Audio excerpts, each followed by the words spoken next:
Bonjour, je m'appelle Sébastien Roux, je suis sociologue et directeur de recherche au CNRS. Je suis également directeur adjoint d'IGLOBS, un centre international entre le CNRS, l'École normale supérieure à Paris et l'Université d'Arizona, d'où je vous parle aujourd'hui. Je suis à Tucson, dans le sud de l'Arizona, où je réside désormais.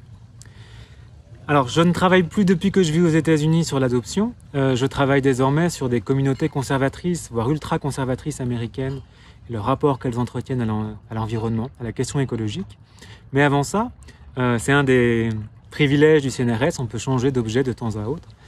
J'ai travaillé pendant près de 10 ans sur l'adoption internationale, en questionnant plus particulièrement un phénomène qui est à la fois simple à décrire et complexe à penser, qui est la contraction extrêmement radicale du nombre d'enfants qui circulent des pays d'origine aux pays d'accueil ou des pays du Sud aux pays du Nord. Pour vous donner une ordre d'idée, en 2005, il y avait plus de 4300 enfants qui arrivaient chaque année en France. Aujourd'hui, en 2022-2023, on est autour de 200. Donc une contraction de près de 90%.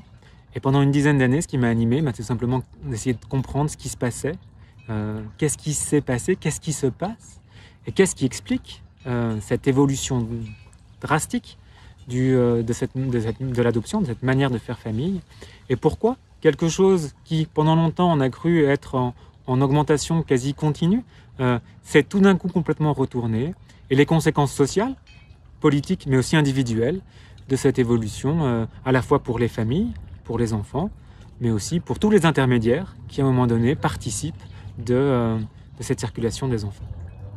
Alors j'ai publié récemment 2 ouvrages sur ces questions-là. Le premier avec ma collègue Anne-Sophie Vosary, qui s'appelle « Famille et nouvelle génération » et qui reprend alors outre l'adoption, mais un questionnement plus général sur les familles aujourd'hui et sur les évolutions qu'elles connaissent.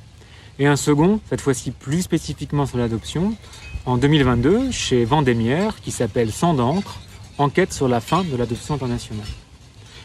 Je vous retrouverai à Angers à 2 titres. Alors le premier en tant que membre du conseil scientifique, donc j'ai eu le plaisir de participer à la lecture et à la sélection des contributions, donc je sais à quel point les journées s'annoncent passionnantes et je suis vraiment ravi de venir écouter.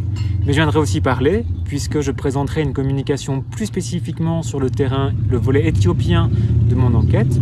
J'ai effectivement travaillé sur l'adoption en France, en Éthiopie et au Vietnam. Et à Angers, je viendrai vous parler un peu de ce qui se déroulait au Vietnam et de la manière dont, dans ce pays, à l'époque, en 2015-2016, on concevait et pensait les questions adoptives. Donc je me réjouis de ce colloque à venir et de vous retrouver très bientôt en France.